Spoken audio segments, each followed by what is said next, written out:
Bismillahirrahmanirrahim. Hadis membahas tentang tabarruk, mengambil barokah. Hadis membahas tentang bolehnya kita mengambil barokah. Sudah menjadi kebiasaan bagi kita mengambil barokah dari orang-orang alim, mengambil barokah dari orang-orang yang menurut kita dianggap dekat kepada Allah Subhanahu wa taala, seperti minta air barokah dengan dibacakan kalimat-kalimat ataupun Al-Qur'an dan semacamnya. Hadisnya apa? Dalilnya apa? Ini salah satunya. Pernah suatu ketika Ibnu Sirin itu berbicara kepada Abidah. Apa kata beliau?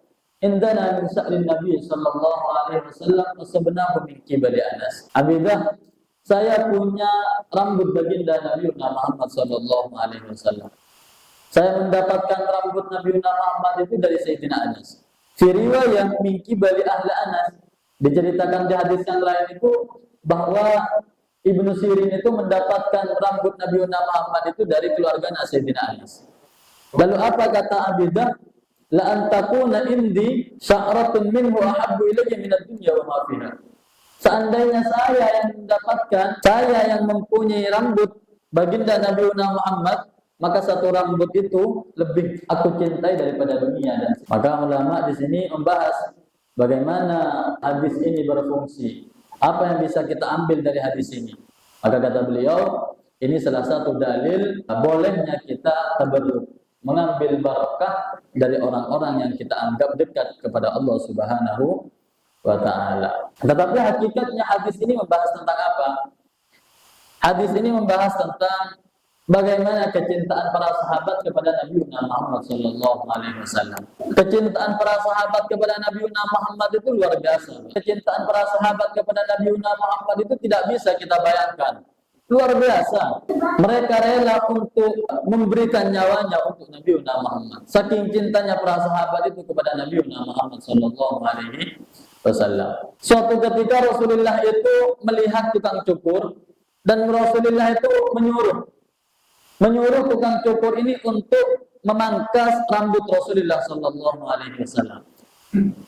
Ketika Rasulullah mau dipangkas rambutnya, para sahabat itu mengelilingi Rasulullah, mau berebut rambut Rasulullah sallallahu alaihi wasallam. Berebut rambut baginda Nabi Muhammad sallallahu alaihi wasallam. Cuman yang paling dekat itu adalah Sayyidina Abi Thalib. Jadi ketika Nabi Muhammad itu dipotong rambutnya sebelah kanan, yang sebelah kanan ini dikasih oleh Nabi Muhammad kepada Sayyidina Abi Thalib.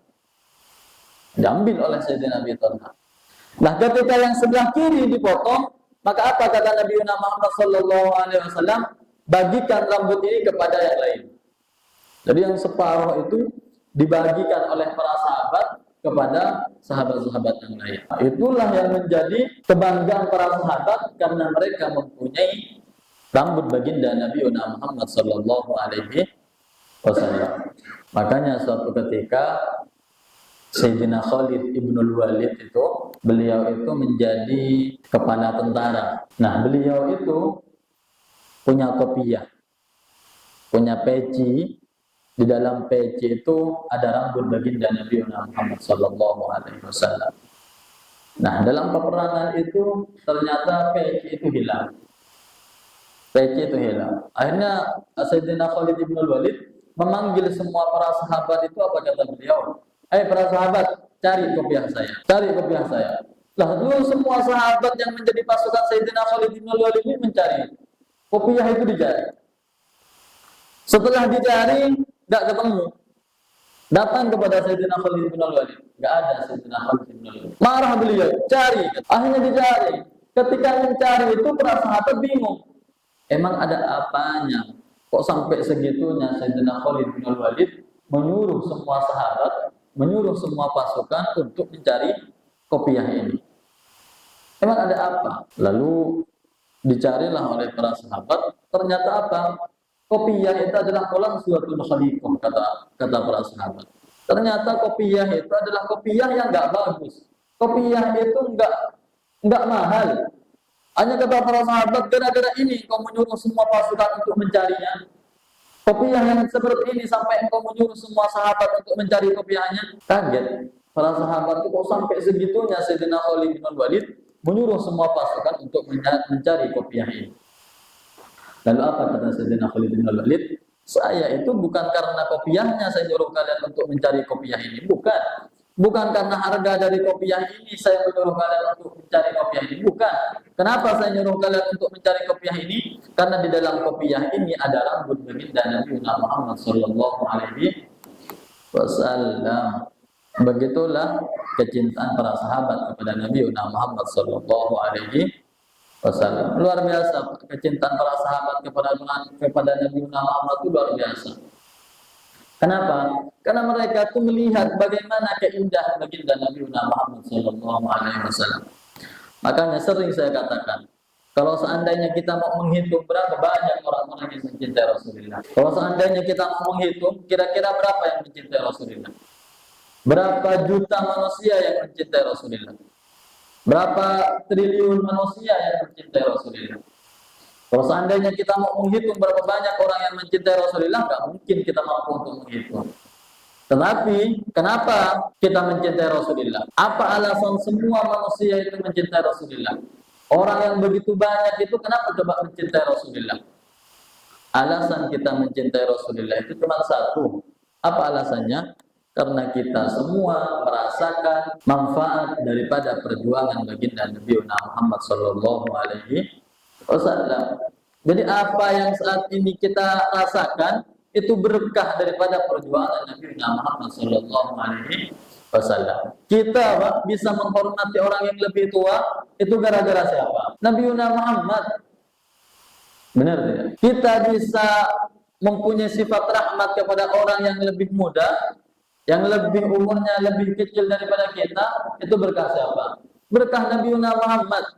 Artinya semua kenikmatan yang hari ini kita dapatkan itu semuanya berkah daripada Nabi Muhammad sallallahu alaihi wasallam. Jadi enggak heran kenapa para ulama, para sahabat begitu luar biasa cinta kepada Nabi Muhammad sallallahu alaihi wasallam. Makanya orang-orang yang cinta, yang benar-benar cinta kepada Rasulullah itu datang Rasulullah kepada mereka, Pak. Kalau dalam hati seseorang itu benar-benar ada cinta, cintanya begitu besar kepada Nabi Muhammad, datang Nabi Muhammad, Pak. Jadi kalau seandainya ditanya ke kita, kenapa sampai sekarang Nabi Muhammad nggak pernah datang ke kita? Nggak pernah Nabi Muhammad hadir dalam mimpi kita. Kenapa? Itu jawabannya cuma satu, karena kecintaan kita kepada Nabi Muhammad yang kurang besar. Kenapa coba sampai sekarang umur sudah segini Rasulullah belum pernah datang ke kita? Karena itu tadi, cinta kita belum begitu besar kepada Nabi Muhammad. Kata para ulama, hubbuka ila Rasulillah yuwasiluka ila liqa'i. Kecintaanmu kepada Nabi Muhammad itu yang bisa menghantarkan Nabi Muhammad datang kepadamu. Kalau cinta kita besar, baru Nabi Muhammad datang ke kita. Kalau kita ini kan omdo. Apa omdo? Omong doang. Kita ini hanya mulut saja yang setiap hari mengucapkan cinta, tapi perilaku tidak cinta kepada Nabi Muhammad. Kita hanya mulut yang mengatakan kalau kita cinta kepada Nabi Muhammad, tapi hati tidak ada cinta kepada Nabi Muhammad. Buktinya apa? Gampang kita untuk suudzon kepada orang. Hati kita gampang untuk mempunyai prasangka buruk kepada orang lain. Hati kita gampang kok untuk benci kepada orang lain. Bahkan ada hati kita nih yang nggak bisa menghargai orang lain. Terus itu hati yang seperti itu yang mau mengatakan bahwa cinta kepada Nabi Muhammad sallallahu alaihi wasallam. Tidak bisa. Cinta yang seperti itu tuh bukan cinta. Al-qawlu bila dalilin mardud. Ucapan tanpa bukti itu ditolak. Itu dalam kitab ilmu usul. Jadi kalau kita hanya mengatakan cinta, tapi kita tidak mengikuti orang yang kita cintai, berarti bohong. Kalau kita bisa mengucapkan cinta, tapi kita tidak sama, tidak bisa mencontoh orang yang kita cintai, berarti cinta kita bohong. Ya, tapi kalau mau dilihat dari segi alhamdulillahnya, bersyukurnya, alhamdulillah kita udah namanya diciptakan oleh Allah sebagai umat Nabi Muhammad, itu udah nikmat yang luar biasa. Makanya nikmat yang sepertinya harus benar-benar kita pegang. Jangan sampai Allah matikan kita dalam keadaan tidak cinta kepada Nabi Muhammad. Jangan sampai Allah Subhanahu wa taala cabut nyawa kita dalam keadaan melakukan sesuatu yang tidak dicintai oleh Nabi Muhammad. Banyak ancaman-ancaman Nabi Muhammad itu, Pak. Apa kata Nabi Muhammad? Laisa minna, bukan umat saya, kata Nabi Muhammad. Bukan golongan saya. Enggak diakui oleh Nabi Muhammad. Yuwakir kabirana. Yang kedua, kata Rasulullah, diancam orang yang tidak menghormati orang yang lebih tua itu bukan umat saya, kata Nabi Muhammad. Yang ketiga, walam ya'rif li'alimina haqqahu. Yang ketiga, orang yang tidak bisa menghormati guru. Orang yang tidak tahu hak-haknya seorang guru kepada mereka. Banyak sekarang ini orang-orang yang enggak paham cara menghormati guru-guru TPA-nya. Banyak orang-orang tua sekarang itu acuh tak acuh kepada guru-guru anaknya. Ini banyak, Pak. Enggak menghormati orang yang mengajari anak. Orang tua sekarang ini kurang apa coba? Hanya tinggal bikin, setelah besar diantar ke ustadz, diajari, tahu-tahunya udah bisa ngaji. Benar enggak? Enggak repot ngajarin sendiri anaknya, tahu-tahunya udah bisa ngaji anaknya. Tapi kok masih enggak bisa untuk menghormati guru-guru anaknya. Guru-guru TPA itu luar biasa, Pak. Nah, orang yang enggak bisa menghormati guru-guru ngaji itu bukan golongan Nabi Muhammad.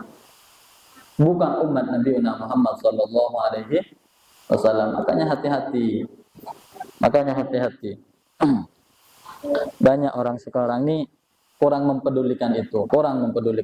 Ada masalah sedikit anaknya di TPA, udah orang tuanya yang ikut-ikutan enggak menghormatin guru anaknya. Ini ngeri zaman sekarang. Enggak diakui umat Nabi Muhammad sallallahu alaihi wasallam. Ini yang dinamakan cinta palsu kalau seperti ini, Pak. Palsu. Orang kalau mencintai hanya seperti itu palsu.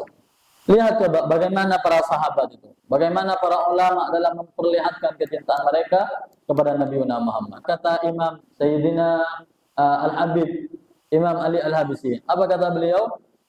Yang mengarang Simtud Duror itu, Pak. Beliau tuh pernah mengatakan gini, fi jannatin masaqani min wasfiha illa likaunil hubbi fiha khayma.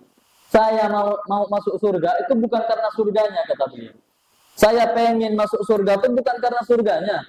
Saya pengen masuk surga itu bukan karena kenikmatan-kenikmatan yang ada di dalam surga, bukan. Kenapa? Illa likaunil hubbi fiha khayma. Saya pengen masuk surga itu karena Rasulullah itu ada di surga. Orang yang paling saya cintai itu ada di dalam surga, makanya saya pengen masuk surga. Itu kata Sayyidina, kata Habib Ali Al-Habashi. Kenapa begitu, Pak? Kenapa beliau itu sangat mencintai Rasulullah? Karena beliau itu melihat bagaimana kesempurnaan yang dimiliki oleh Rasulullah Shallallahu Alaihi Wasallam. Makanya enggak heran kalau para sahabat itu berebut rambutnya, bahkan darahnya Nabi Muhammad diminum, terus keringat Nabi Muhammad ditampung, dijadikan minyak, karena harumnya Nabi Muhammad Shallallahu Alaihi Wasallam. Fahuwa alladzi tamma ma'nahu wa suratuhu. Nabi Muhammad itu adalah manusia yang sempurna, dari segi bentuknya sempurna, dari segi dalamnya pun juga sempurna. Itulah Nabi Muhammad sallallahu alaihi wasallam. Akhlak Nabi Muhammad sempurna, sifat Nabi Muhammad sempurna, bentuk tubuh Nabi Muhammad juga sempurna. Sampai Habib Ali Al-Habsyi itu mengatakan gini, dalam kitab Simtud Duror itu ada yang ke-13, bab yang ke-13, kata beliau, mahma tafannana wasifuna fi wasfihi yafna zaman wa fihi ma lam yusafi. Seandainya ada manusia yang mau untuk menjelaskan, memaparkan sifat akhlak Nabi Muhammad dengan menggunakan seluruh waktu ini, mulai dari dunia ini diciptakan sampai yaumil kiamat, digunakan untuk menulis ataupun menjelaskan sifat mulia Nabi Muhammad, yafnaz zaman wa fihi ma lam yusafi.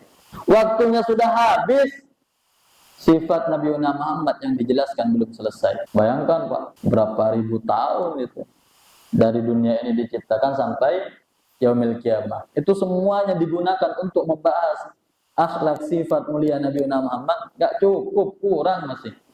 Saking mulianya Nabi Muhammad sallallahu alaihi wasallam. Makanya hati-hati, Pak. Hati-hati, jangan sampai berbuat sesuatu yang sekiranya kalau kita lakukan hal tersebut bisa dikeluarkan dari golongan Nabi Muhammad. Kayak umpamaan nikahu sunnati faman raghiba an sunnati falaysa minni, kan? Nikah itu sunnahku kata Nabi Muhammad, yang enggak mau berarti bukan golonganku. Ini ancaman berarti. Ini ancaman. Ya kayak hadis yang tadi yang 3 itu, sayang kepada yang lebih kecil, hormat kepada yang lebih tua, terus tahu hak-haknya seorang guru. Itu ancaman kalau kita melanggar, Pak. Itu ancaman dan itu bahaya. Konsekuensinya ke kita tuh nggak diakui umat Nabi Muhammad. Mau kemana kita coba nanti di akhir kalau nggak diakui Nabi Muhammad? Mau kemana? Sedangkan umat-umat yang lain itu semuanya mendapatkan syafaat Nabi Muhammad dengan biasa kita mendengar syafaatul uzma, syafaat yang begitu agung, itu semua manusia mendapatkannya. Saking mulianya Nabi Muhammad. Sampai Nabi Musa itu pengen dijadikan umat Nabi Muhammad. Saking apa? Saking mulianya umat Nabi Muhammad sallallahu alaihi wasallam. Ada beberapa mazaya, keistimewaan, ada beberapa fadail, keutamaan yang Allah berikan kepada umat Nabi Muhammad. Iya, Pak. Dulu kalau baju kita, umat-umat yang lain itu kalau bajunya kena najis, itu nggak bisa dibasuh, harus dipotong. Terus kalau orang bermaksiat, di pintu rumahnya itu langsung tertulis maksiat yang dikerjakan. Itu apa umat-umat yang dulu. Jadi kalau ada seorang ibu menghibah tetangganya, tertulis tuh di halaman rumahnya, di pintunya tuh. Itu kalau dulu. Kalau sekarang, anak ada, paling temannya aja nongkrongnya yang ngasih tahu. Inilah semuanya berkah daripada Nabi Muhammad sallallahu alaihi wasallam. Maka beruntung kita Pak jadi umat Nabi Muhammad. Umurnya pendek, amalnya sedikit. Tetapi namanya umat yang boleh masuk ke dalam surga. Ini berkah siapa? Nabi Muhammad. Jadi gimana caranya untuk menumbuhkan rasa sayang kita kepada Nabi Muhammad? Ya, harus berusaha memang. Bagaimana caranya kita bisa punya rasa sayang kepada Nabi Muhammad? Baca kisah-kisah Nabi Muhammad. Orang kalau dalam hatinya itu ada cinta kepada Nabi Muhammad, wallahi enggak akan mati dalam keadaan su'ul khotimah. Benar, Pak.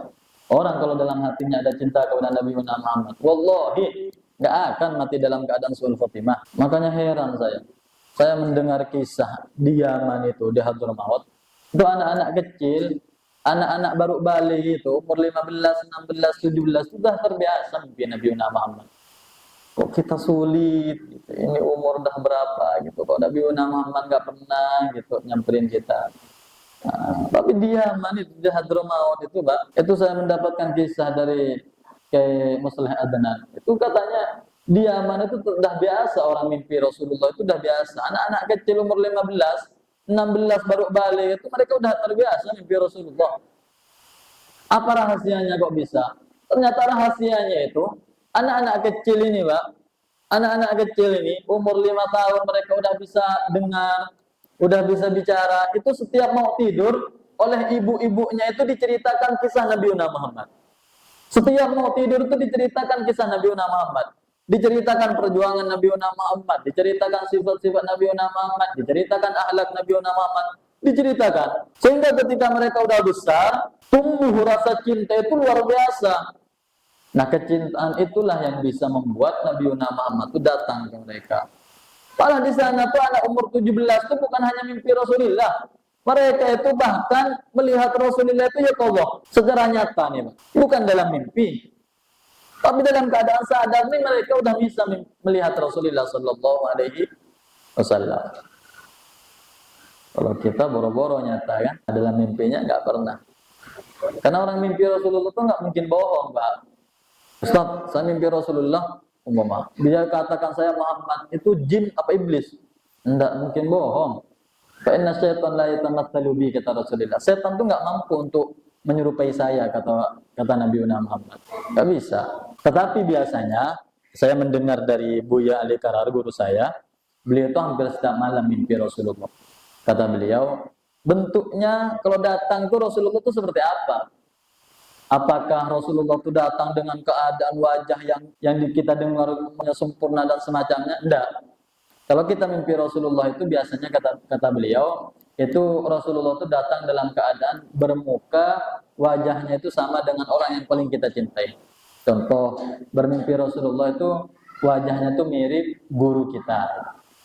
Jadi kita kan pasti cinta kepada guru-guru kita. Pasti kita ada rasa sayang, cinta, rindu dan semacamnya ke guru kita. Nah, biasanya Rasulullah itu datang dalam keadaan menyerupai wajah guru kita. Nggak mungkin langsung hadir Rasulullah dalam keadaan mimpi, dalam keadaan wajah yang sama tuh persis, tak mungkin. Nggak bisa, kita nggak akan mampu, Pak. Karena para sahabat saja yang alim, luar biasa, itu ahli ibadah, nggak mampu. Jadi kitab-kitab yang membahas tentang wajah Rasulullah gini, As-Syama'il Muhammadiyah itu, mereka para sahabat itu bukan lihat langsung, Pak. Jadi umpama wajah Rasulullah itu gini, hidungnya seperti ini, terus wajahnya kemerah-merahan dan semacamnya, itu bukan karena mereka memandang Rasulullah langsung lama gitu, enggak. Tetapi para sahabat itu bertanya kepada anak-anak kecil itu. Enggak mampu mereka langsung melihat langsung Rasulullah itu. Saking apa? Haibah, kewibawaan Rasulullah itu. Jadi para sahabat itu paling tinggi itu melihat sampai apa namanya, sampai leher paling atas ini. Nggak bisa langsung sampai natap Rasulullah dari jauh, umpama lihat mukanya, nggak bisa mereka. Nggak kuat kewibawaan Nabi Muhammad Sallallahu Alaihi Wasallam. Jadi gimana nanti bahagianya kalau kita bisa diakui umat Nabi Muhammad, Pak ya? Kita nggak tahu lah ibadah kita kayak apa. Kita hadir di majelis taklim aja kita malas. Hadir di majelis taklim aja kita ada aja lah alasan tuh nggak hadir terkadang. Terus gimana lah nanti di akhirat? Pernah Buya Ali Karar itu nanya kepada Sayyid Muhammad bin Alawi Al-Malik Al-Hasani, Buya, Sayyid Muhammad, kata Buya Ali Karar, gimana lah nantinya di mahsyar itu kan semua orang ngumpul, Pak ya. Semua orang ngumpul dari Nabi Adam sampai yaumil kiamat itu kan semuanya ngumpul. Kata Buya Ali Karar, gimana nanti saya supaya bisa bertemu dengan Nabi Muhammad? Gimana caranya supaya saya nanti di mahsyar itu bisa bertemu dengan Nabi Muhammad? Apa kata Sayyid Muhammad? Kalau kamu yang mencari Nabi Muhammad, sampai kapanpun kamu nggak akan bisa bertemu dengan Nabi Muhammad. Mau sampai kapanpun kamu nggak akan bisa bertemu dengan Nabi Muhammad, kata Sayyid Muhammad. Terus kata Buya Ali, terus gimana kalau pengen ketemu? Apa kata Sayyid Muhammad? Kalau kamu pengen ketemu dengan Nabi Muhammad di mahsyar, kamu harus membuat Nabi Muhammad itu yang mencari kamu, bukan kamu yang mencari Nabi Muhammad. Tapi kamu harus berusaha bagaimana caranya Nabi Muhammad itu yang mencari kamu. Kalau Nabi Muhammad yang mencari kamu, maka Nabi Muhammad pasti menemukan kamu. Tapi kalau kamu yang mencari Nabi Muhammad, nggak akan mungkin bisa bertemu dengan Nabi Muhammad. Oh, gimana caranya, kata Buya Ali Karar? Apa kata beliau? Buat Nabi Muhammad itu cinta, sayang kepada kamu di dunia. Berarti tergantung dari perilaku kita, Pak. Gimana lah? Nabi Muhammad tuh sholat kakinya sampai bengkak. Kalau kita kan kerja kaki sampai bengkak. Gimana lah nanti, ya Allah. Semoga kita semua diakui oleh umat Nabi Muhammad SAW. Meskipun ya perilaku kita ya gini-gini aja, Pak ya. Ya kan? Meskipun ya kita sadar sendiri loh. Sholat kita seperti apa? Kita baca Al-Quran sehari berapa juz? Berapa juz? Lihat gak jarang.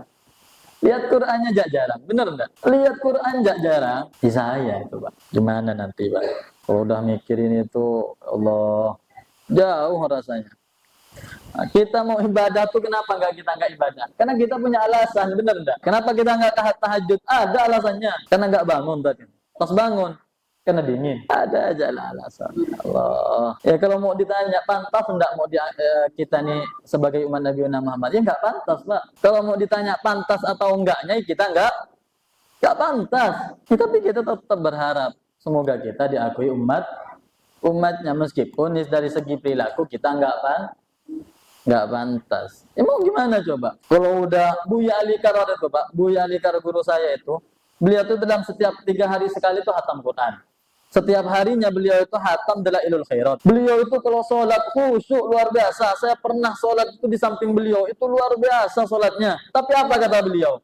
Seandainya saya sholat dekat Imam Ghazali, mungkin saya ditendang. Gitu sampai beliau. Oh, Imam Ghazali lihat sholat kita bukan hanya ditendang. Mulut, Alhamdulillahirabbil alamin, baca Fatihah, pikiran kemana-mana. Iya, ingat ini, ingat itu. Pokoknya semuanya diingat. Malu kita kalau udah sholat sampai lupa rakaat. Bener enggak, Pak? Saya malu rasanya. Aduh ya Allah, ngadap jak lupa gitu. Menghadap jak lupa. Gimana di waktu yang lain gitu. Sholat itu kan lagi menghadap Allah, benar tidak? Bisa lupa ke Allah. Terus gimana di tempat-tempat yang lain gitu. Terus gimana kita bisa mau menghadirkan Allah dalam kerjaan kita? Sholat aja kita lupa ke Allah. Allah. Ya kalau udah mikirin itu tuh ngeri ya. Saya kalau udah baca-baca kitab tentang Rasulullah, ada Al-Insanul Kamil karangan Said Muhammad tuh, itu luka yang tak berdarah itu. Dalam hati tuh gimana gitu. Setiap hari meminta supaya diakui umatnya, tapi perilakunya tidak cocok sebagai umat Nabi Muhammad, itu aja terus. Insyaallah.